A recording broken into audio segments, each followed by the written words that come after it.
My name is Clara Mitchell. I was 28 years old when my father died. Some people say funerals bring families together. Ours ripped us apart. I stood at the front of the church, my hand resting lightly on the edge of my father's polished oak casket. Outside, rain slid down the stained glass windows like the world itself was mourning. Mourners filed past, one after another, offering soft words that landed like dull, meaningless notes in my ears. Beside thee stood my older sister, Evelyn. Perfect posture, perfect hair, perfect grief, at least the kind you wear like a tailored suit. Even in that moment, she exuded control, her every handshake and nod carefully measured. It wasn't just grief she was managing, it was perception. She looked like the one holding our family together. What no one knew, not even her, was that I was holding a secret.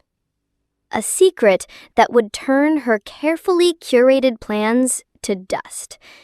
My father had left me a second house, mine alone. She didn't know. She thought she could control me, force the sale of our family home, and walk away with the profit. I let her think that. And if you're new here, before we get to the moment this story turns from grief into cold-blooded justice, make sure to subscribe and hit that bell icon. Every week, I share stories like this, real betrayals, real revenge, and endings you'll never see coming. And trust me, you won't want to miss how this one ends. Our father, Henry Mitchell, wasn't just a parent to Evelyn and me. He was the axis around which our lives spun. A man of calloused hands and quiet wisdom. He could repair anything. Broken fences, leaky roofs, the engine of an old pickup, even the cracked edges of a broken heart. When my mother died, the weight of that loss settled on our house like a heavy fog. I was 17 then. Evelyn was 20. Dad didn't crumble under that weight. He absorbed it. Somehow, he became both mother and father overnight. Evelyn was quick to fill the role of second in command. She handled bills, managed appointments, reminded me to send thank you notes. She was efficient, always moving, always fixing, at least the practical things. But Evelyn didn't deal in emotions. She was the kind of person who could organize a wake down to the flower arrangements, yet leave the grief itself sitting untouched in the corner, like an uninvited guest. Me? I was the quiet one, the observer, the one who stayed up with Dad on the back porch long after the cicadas had started their song, sipping cocoa in the chill night air. We didn't talk about important things every time. Sometimes we'd just listen to the crickets, or he'd tell me stories from his own boyhood. But through those moments, I learned more about him than I ever did from formal conversations. I noticed how he'd pause before answering a question, how he'd glance away when a memory hurt too much to share. Our family owned 2 properties. The first, the one everyone knew about, was the family home, a weathered but dignified 2-story place on the outskirts of town. The paint on the shutters had faded to a soft blue-gray over the years, and the porch creaked under your weight. But to me, it was perfect. It was where birthdays had been celebrated, where Christmas mornings had felt magical, and where arguments had flared up and died down like summer storms. Every room held echoes of our lives. The second property was different, smaller, simpler, and for most of my life, invisible to Evelyn. It was a 2-bedroom cottage on the quiet edge of Lake Fairview, a place where the air smelled like pine and the water caught the morning light like liquid glass. Dad had built it himself when he was in his 20s, long before he married my mother. Back then, it was just a retreat for him and a few close friends. Over time, It became a place for fishing trips, for weekends when we needed space from the noise of town, for sitting by the fireplace and letting the world shrink down to the crackle of wood and the warmth of a blanket. But here's the thing. Evelyn rarely came with us. She was always too busy or had plans. I think, deep down, she saw the cottage as a distraction, a place that took Dad's attention away from her meticulously organized world. One summer evening, about a year before he passed, Dad asked me to come with him to the lake. I didn't think much of it at first. We grilled burgers, ate on the porch, and watched the sun melt into the water.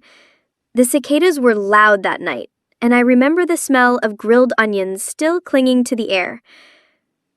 That's when he told me. "Clara," he said, his voice slower than usual, deliberate. He rested his elbows on his knees, his gaze fixed on the rippling water.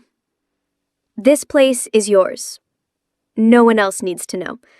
Not even your sister. Promise me." I blinked at him, unsure I'd heard right. "Mine?" He nodded. "This place I built before your mother. It's always been my safe space. And I know you understand that better than anyone. One day, when I'm gone, you'll need a safe space too. The world can be cruel. Sometimes, even family can be cruel." Something in the way he said it made my stomach tighten, but I promised. When the time came and Mr. Bennett, our family lawyer, read the will, my father had kept his word. The cottage was listed under my name. No co-ownership, no debts, no conditions, just mine. Evelyn's name didn't appear anywhere near it. I could have told her that day. I could have brought it up immediately just to see the shock on her face. But at the funeral, I saw something that told me it was better to wait. She was standing in the corner of the reception hall talking to one of Dad's old work friends. I watched her glance towards the family home, our home, with an expression I knew too well. It wasn't nostalgia, it wasn't grief, it was calculation. She was already working out what it might sell for, probably imagining a check in her hand. That's when I made my decision. I would say nothing. I would let her make the first move. I wanted to see just how far she would go if she thought I had no cards to play. Because the thing about Evelyn is she doesn't believe in equal footing. She believes in winning. And in her mind, I'd been the passive little sister my whole life, the one she could talk over, talk down to, and when necessary, push out of the way. What she didn't realize is that I had learned something important from all those years of being underestimated. I had learned how to wait, how to watch, how to let someone dig their own grave one shovel at a time. The first sign came just 3 days after the funeral. I was still living in the family home then, moving through the days in that strange half-light of fresh grief. The smell of Dad's cologne still lingered in the hallway. His coffee mug still sat in the sink, a faint ring of brown at the bottom. I couldn't bring myself to wash it. That morning, I was in the kitchen when I heard the front door open. Evelyn walked in without knocking, her heels clicking against the hardwood. She wasn't wearing black anymore. She'd moved on to tailored navy, the kind of color that says, "I'm still grieving, but I'm functional." She had a leather folder under her arm. "Clara," she said, her voice warm but rehearsed, "we need to talk about the house." Just like that. No small talk, no, "How are you holding up?" Straight to business. I gestured for her to sit, though she didn't. She remained standing, pulling papers from her folder and spreading them across the kitchen table. They were property listings, market evaluations, and one sheet that had projected sale price highlighted in yellow. "I've been talking to a realtor," The market's hot right now. We could get a great price for the place, more than Dad probably ever imagined. I think it's the smart move. We split the profit 50-50, and we can both put it towards something useful." I studied her face. She wasn't asking me. She was telling me. That was Evelyn's style. State the plan as if it had already been agreed upon.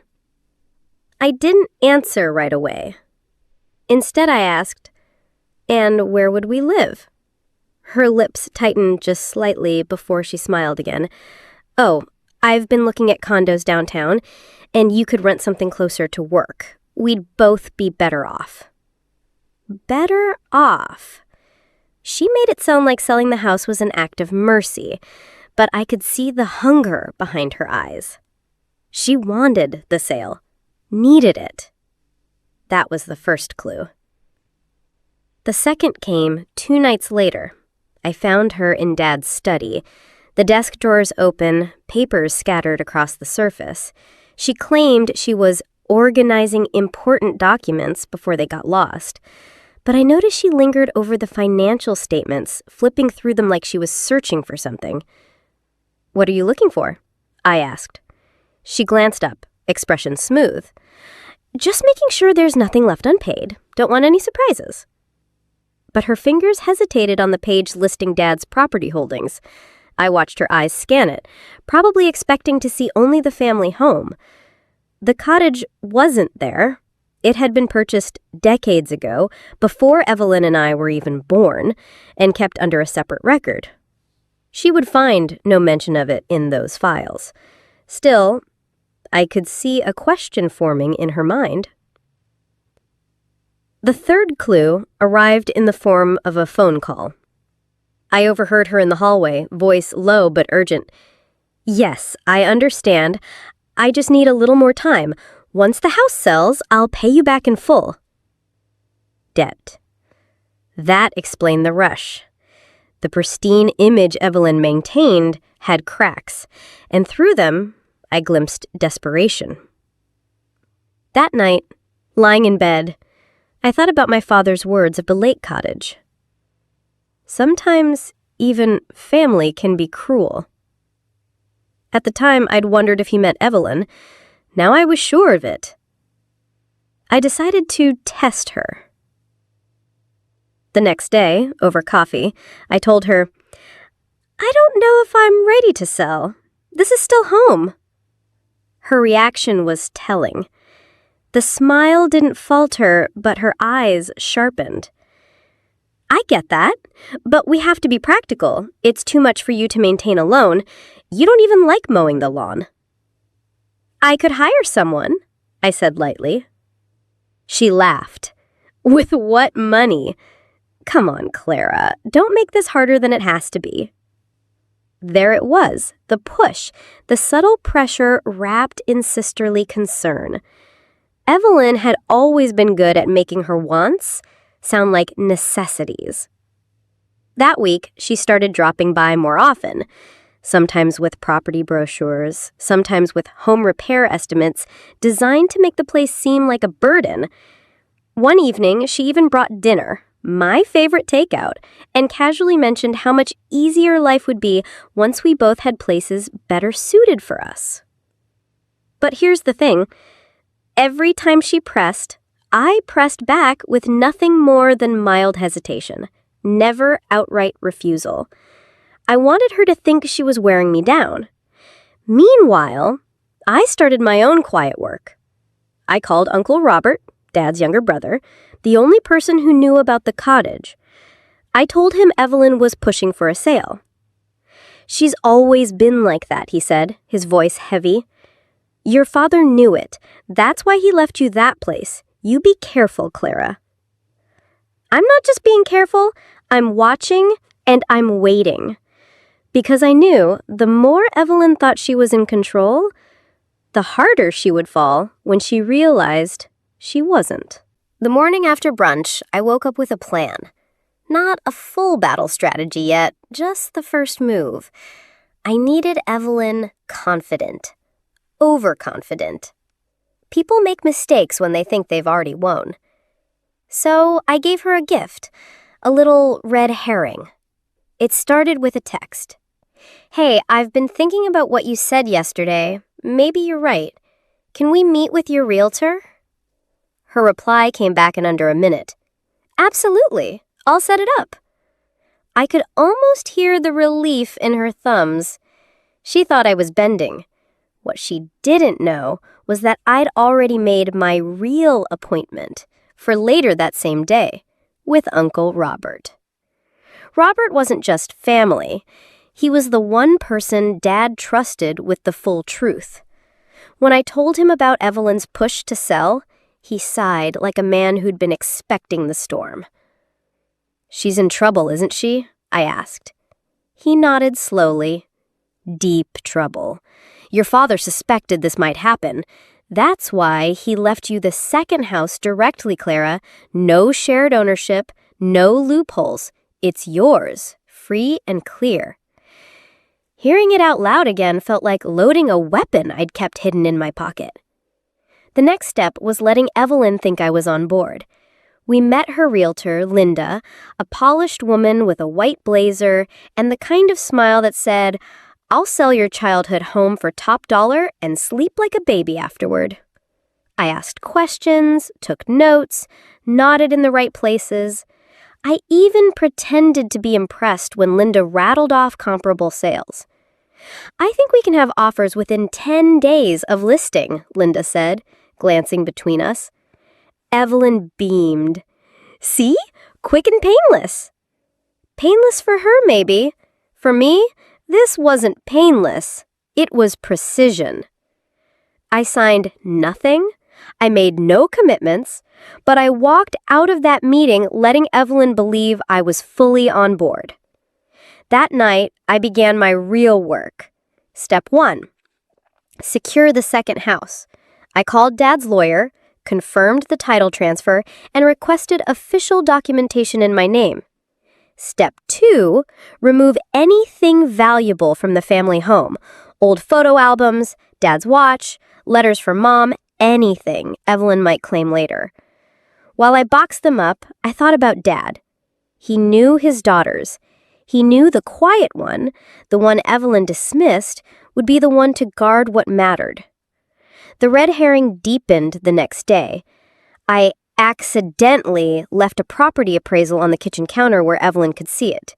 It listed the home's potential sale price and a note that read, "Proceeds to be split evenly." Her eyes lit up when she spotted it. "You've already started the paperwork?" she asked, barely hiding her excitement. I shrugged, just exploring the numbers. She didn't realize the document was fake. The figures were inflated, the terms were meaningless. It was bait. A few days later, she made her first real mistake. She told me she'd scheduled an open house without asking me. "That's quick," I said, feigning uncertainty. "The sooner we get buyers, the sooner we can both move on." She thought she was cornering me. In reality, she was stepping right into my trap. I agreed to the open house and even offered to bake cookies for the event, an old family tradition. Evelyn smirked, thinking my sudden cooperation was a sign of surrender. Behind the scenes, I was executing the real move. The day before the open house, I met with the lawyer again. We drafted a letter, official, notarized, undeniable, declaring my sole ownership of the second property, per Dad's will. The letter also confirmed that the sale of the family home could not, by law, touch that asset or its value. I made 3 copies, one for me, one for Uncle Robert, one to be revealed at the exact right moment. The morning of the open house, Evelyn was in full performance mode, greeting visitors, telling cheerful little lies about our wonderful childhood here, pretending every room was still full of happy memories. I played along, passing out cookies, smiling, answering polite questions.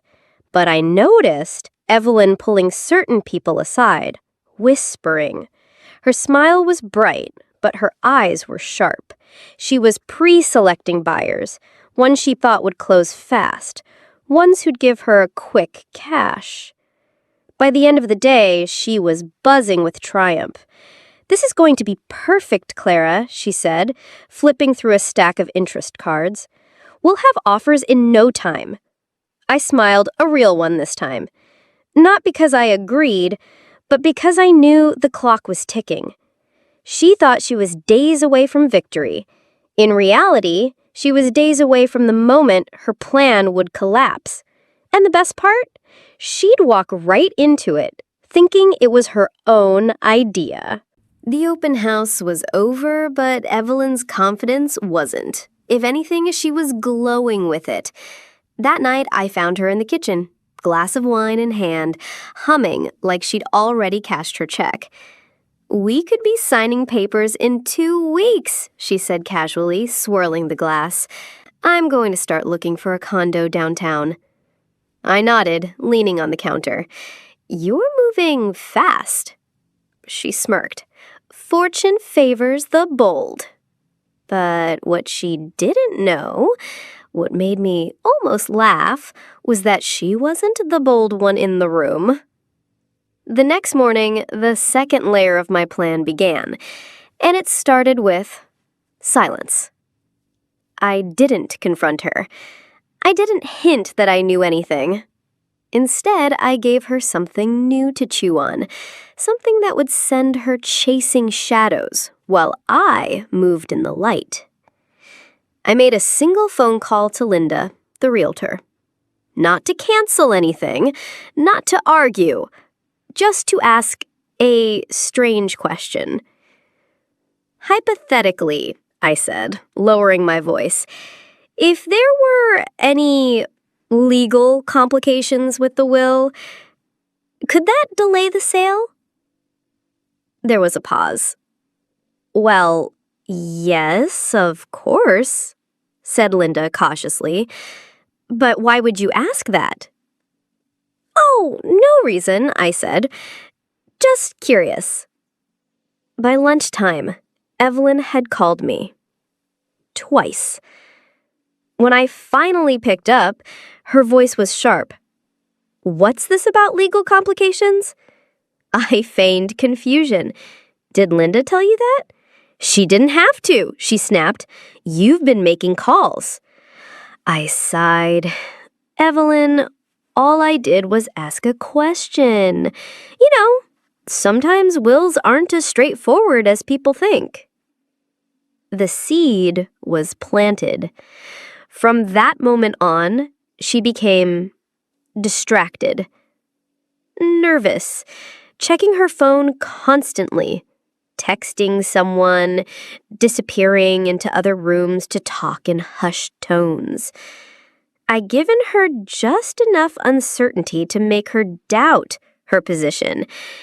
And here was the delicious part. She assumed the complication had nothing to do with the second house. Instead, she became fixated on another possibility, that there was a third property, or hidden accounts, something Dad might have left that she didn't know about. I caught her one afternoon in the study, rifling through old drawers. "What are you doing?" I asked, standing in the doorway. She froze, papers in hand. "Just looking for the deed. Thought I'd organize things before the sale." I stepped inside slowly, letting my eyes drift over the desk. "You know, Dad kept a lot of things hidden. Not from you, necessarily. From everyone." Her grip on the papers tightened. "Like what?" "I don't know. But if you find anything, you should tell me. We're in this together, right?" That last line, it was almost cruel. Because she wasn't going to tell me anything.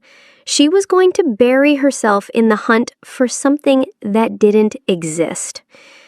By the end of the week, Evelyn was chasing ghosts. She'd called the lawyer twice. She'd cornered Uncle Robert at the grocery store to ask about Dad's past investments. And she'd started keeping a locked box in her room, A box I knew was empty, but she guarded like gold. Every minute she spent digging for a phantom treasure was a minute she wasn't preparing for the real blow. I, on the other hand, kept preparing. The second house was now officially in my name, documents signed, sealed, and secure. Utilities were being transferred. I'd even visited it quietly, walking through the empty rooms, feeling the weight of Dad's decision. It was small, modest, but it was safe, and it was mine. Standing in that space, I felt a surge of something I hadn't in weeks: control. Evelyn could scheme and posture all she wanted, but the one thing she needed most, leverage, was already gone. The true beauty of the second layer of mystery was that I didn't have to lift a finger to keep it alive. Evelyn did that all by herself. At dinner one night, she dropped her fork mid-bite and said, "If Dad had other accounts, we'd have to disclose that before selling, right?" I looked at her with wide, innocent eyes. "Well, only if they were tied to the house." "Why?" "No reason," she said quickly, but her knee bounced under the table. The more she obsessed, the sloppier she became. She missed a call from Linda, she forgot to follow up with 2 interested buyers, and she didn't notice that I was quietly arranging the real meeting, the one where the truth would come out, the one that would end this. But I wasn't ready for the ending yet. Not just because I wanted to savor it, but because I wanted her so tangled in her own theories that when the trap snapped shut, she wouldn't just lose. She'd never understand how she'd lost so completely. That was the art of it. Not just winning, but letting your opponent believe they were winning until the very last breath. And Evelyn? She was still breathing easy. The first real confrontation didn't happen in some grand, dramatic setting. It started in the living room. Quiet. Ordinary. Except for the way Evelyn was pacing like she just swallowed something poisonous. She was clutching a stack of papers so tightly that the corners curled in her hands. "We need to talk," she said. No hello, no preamble. I set my coffee down slowly. "About what?" Her eyes narrowed. "Don't play dumb, Clara. I talked to the lawyer this morning. He says the will was more complicated than expected. What does that mean?" I tilted my head. "Did he say that, or did you interpret it that way?" Evelyn's nostrils flamed. "Stop twisting my words. Just tell me, are you hiding something?" The room went still. This was the moment where most people would defend themselves, but defense is reaction, and reaction meant she was leading the conversation. I wasn't about to let her lead, so I smiled, a slow, deliberate smile that I knew would needle her. "Why would I hide anything from my own sister?" I asked sweetly. Her jaw clenched. "Because you've been making calls. You've been planting doubts. I can feel it." I leaned back in the chair. "If you feel it, Evelyn, maybe it's because you already know there's more to the story." She stared at me, searching my face for some crack, some giveaway. And for a moment, I could see the war in her mind, whether to keep pushing or to pretend she wasn't bothered. She chose to the push. "I've been through every drawer, every file. If Dad left something else, I'll find it. And when I do," I cut her off. "When you do what?" Her lips tightened. "Then we'll see who's really in control here." It would have been so easy to break her then, to lay the truth bare. But the game wasn't over. Not yet. Instead, I gave her just enough to keep her blood pressure spiking. "You know, Dad always told me," I said, standing slowly, Some things are meant for people who can wait for them. Her eyes followed me as I walked toward the door. What's that supposed to mean? I didn't answer. I just let the question hang in the air like smoke. That night, Evelyn escalated. I heard her on the phone in the hallway, angry, whispering, pacing. Words like timeline, paperwork, and delay slipped through the cracks in her hushed tone. She was losing patience, which meant she was close to making a mistake. The next morning, the mistake came. Linda, the realtor, called me first. Clara, I'm getting mixed signals here. Evelyn called and told me the sale might be postponed. She also said you'd be providing new documentation. I smiled into the phone. I'm sure she's just, overthinking. I'll handle it. Linda hesitated. She's making buyers nervous. If she keeps us up, it could scare them off. That's fine. Let them walk if they want. Because in truth, it didn't matter anymore. The house was leverage for her. But for me, it was a chess piece I was already willing to sacrifice. By afternoon, Evelyn stormed into my room without knocking.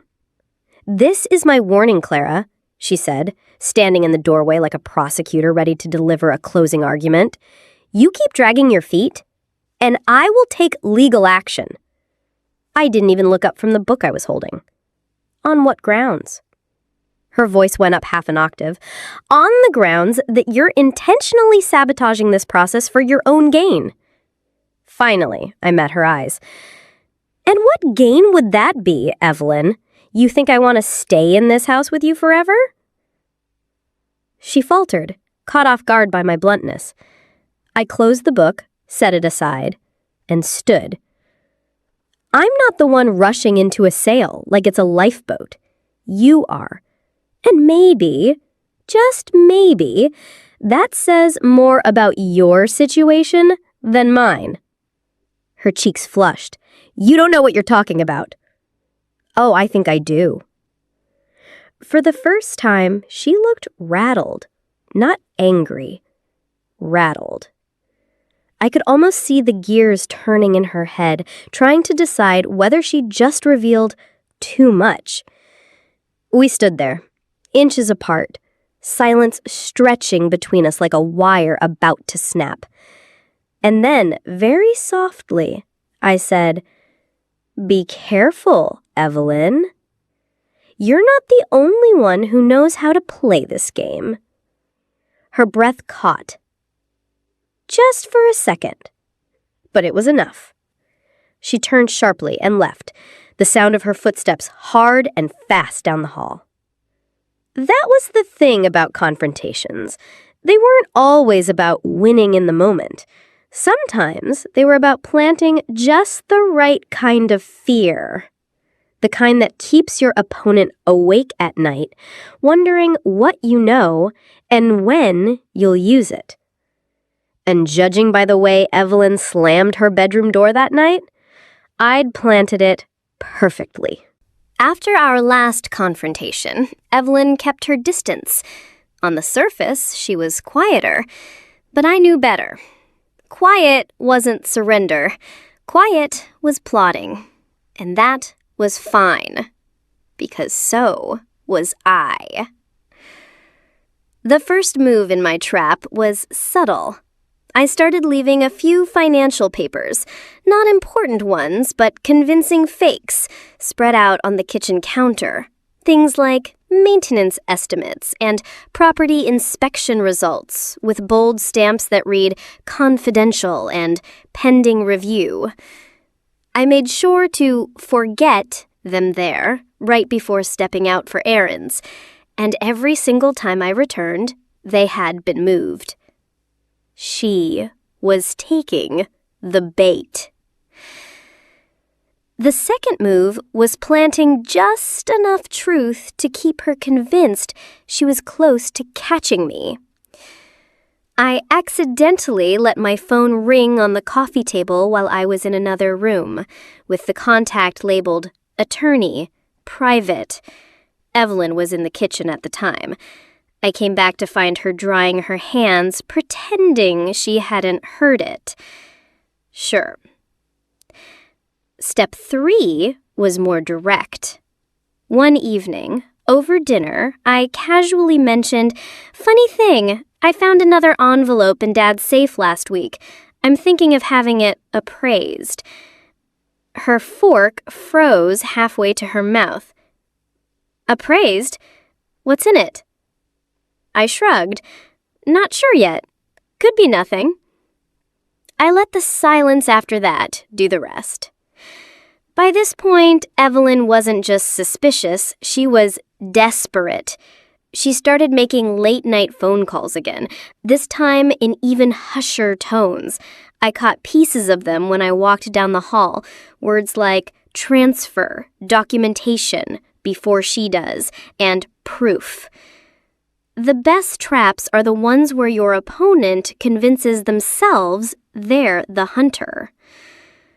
The real hook in my plan was timing.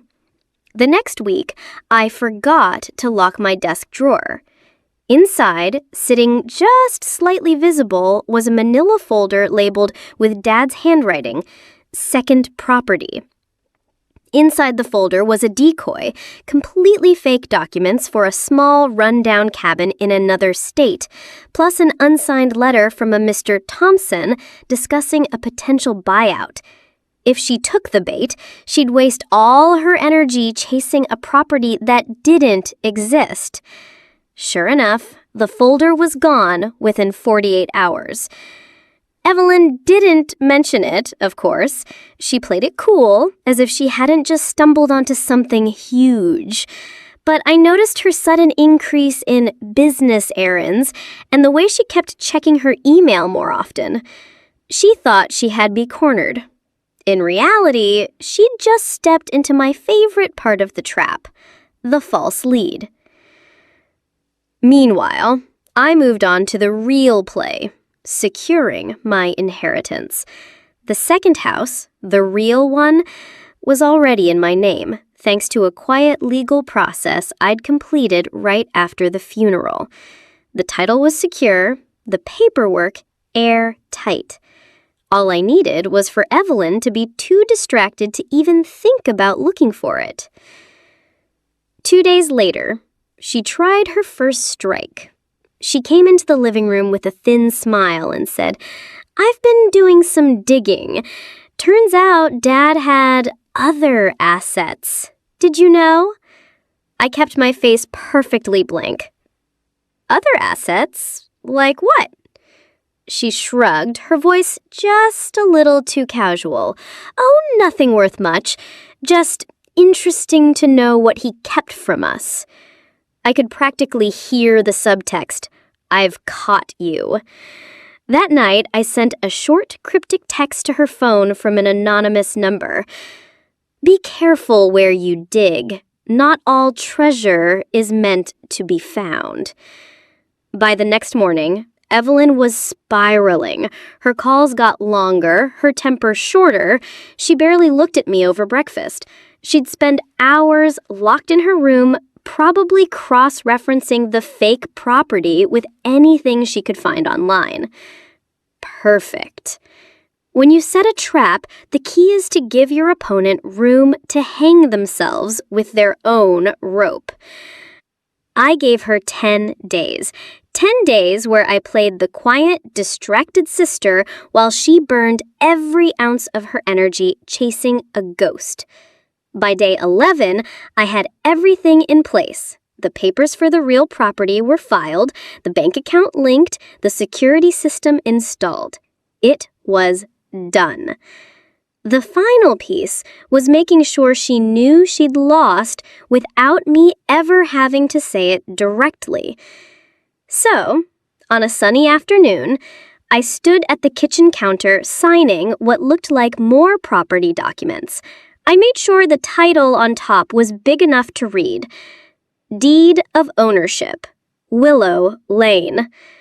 Evelyn walked in mid-signature. She froze. "What's that?" I looked up with the most innocent expression I could muster. "Oh, this? Just something the lawyer and I have been working on. Nothing for you to worry about." Her eyes darted to the title again, then back to me. "Willow Lane, that's not the family home." I smiled. "No, it's not." I slid the papers into a folder and walked away, leaving her standing there, realization dawning in her eyes. She never asked again. Not about the house, not about the folder she'd stolen, not about anything. Because she knew, without me saying a word, that the game was over. And the best part? She'll never know just how much she didn't see coming. For the next few days, Evelyn barely spoke to me. Not in the silent treatment way she used to punish people. This was something colder. The silence of someone replaying every move, every word, every glance, and realizing they've been dancing to a tune they didn't compose. I didn't press her. I didn't gloat. That's the beauty of a good revenge. It doesn't need applause. The satisfaction comes from knowing the other person is choking on the realization all by themselves. By day 4, the signs were clear. She'd stopped staying up late making phone calls. Her business errands had vanished. The clipped tone in her voice when she asked, "Are you going out today?" told me she was trying and failing to find her footing again. She had nothing left to chase, because the game was over, and she'd lost. But here's the thing about people like Evelyn. They hate losing quietly.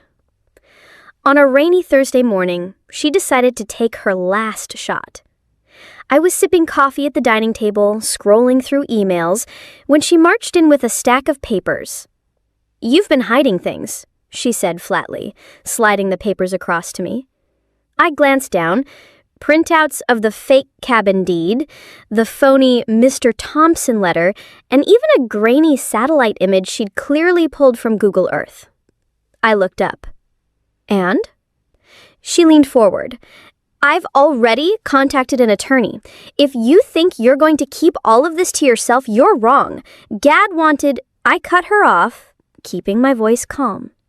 "Evelyn, you're fighting for something that doesn't exist." She blinked. "What?" "That property, the one you've been spending the last 2 weeks chasing, it's fake. I made it up." Her laugh was sharp, brittle. "You're lying." I shook my head slowly. "No, you've been burning time, energy, and whatever's left of your dignity chasing a mirage.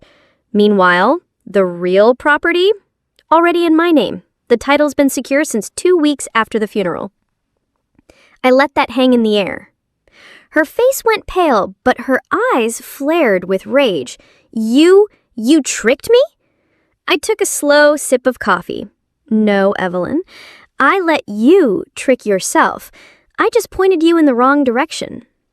She stood there, hands trembling, mouth opening and closing like she wanted to shout, but the words wouldn't come. That's when I delivered the final twist. "You know what the best part is?" I said, leaning back. "I never wanted the second house. Not at first. I was going to split it with you. But when you decided to play dirty, I realized something. Dad left me enough rope to hang you, and you did the rest yourself." She froze. Her breathing went shallow. That's the moment she knew not only had she lost the property, she'd lost the moral high ground. She left the room without a word. No slamming doors, no shouting, just that eerie, defeated quiet. For a week, she barely came out of her room. Meals went untouched. Some days I'd hear her pacing. Other days, just silence. It wasn't guilt that ate up her. It was humiliation. Evelyn wasn't used to being outplayed. One night, I found an envelope slipped under my door. Inside was a single sentence written in her sharp, slanted handwriting. "Enjoy your prize." No name, no signature, just those 3 words. It should have felt like a victory lap, but in that moment, I realized something. This wasn't just about a house. It was about proving to myself that I could see someone like Evelyn for who they really were and still win. The final scene of our little family drama came 2 months later when I stopped by the real property on Willow Lane for the first time. It wasn't much to look at, just a quiet 2-story home tucked between rows of maple trees, the kind of place that smelled like autumn even in summer. Standing there with the keys in my hand, I felt something I hadn't felt since before Dad passed away. Peace. I didn't send Evelyn pictures. I didn't post about it online. The real victory was knowing she'd never see the inside. But I did leave one thing behind for her, just in case she ever drove past. A brass mailbox plaque.